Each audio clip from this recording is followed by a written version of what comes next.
This little ditty is called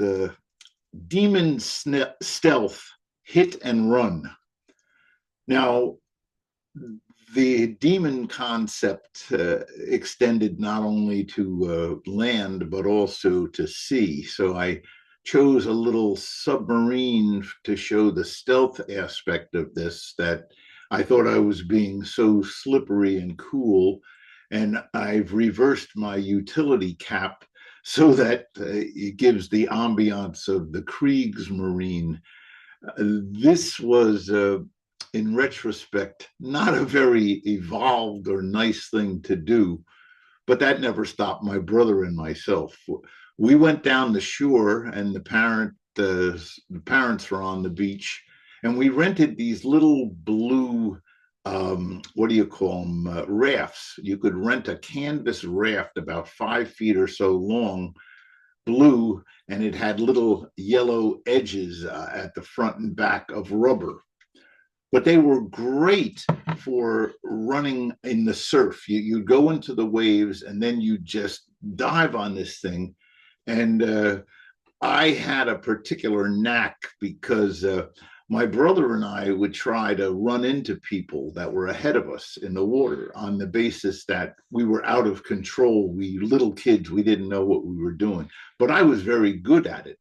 I would push the corners down when I'm laying on it in the hot sun in the ocean, and I'm blasting down through these waves, and unsuspecting pedestrian bathers were standing in front of us. And the target for the day in U-boat parlance, looking through the periscope, was an old red-haired grandmother who was wearing one of those old, heavy old lady bathing suits, and she was just bathing quietly.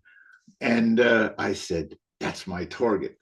So my brother was off on some other side. He didn't get involved in this one. This was my divine comeuppance. You know how I talk to you about the redemption that you get from all these in retrospect? I learned a valuable lesson here. So as this was unfolding, I saw this lady ahead of me, the red-haired lady, grandmother in the bathing suit, and I'm deftly switching in the frothing ocean. I'm barely visible, stealth, and I'm rocketing toward this lady. I had done this on a number of times with other bathers, and it was very soul satisfying. You'd hit the person and they'd be a thump, a big lump under your raft. You'd feel them go boom, and you just keep going like it was an accident. And they might not even see who hit them. So this was great until the fatal time I picked the wise old grandmother, and I'm rocketing into her, and I'm thinking, boy, this is going to be great. This is going to be like sinking a Japanese tanker. I'm right on it. I'm going.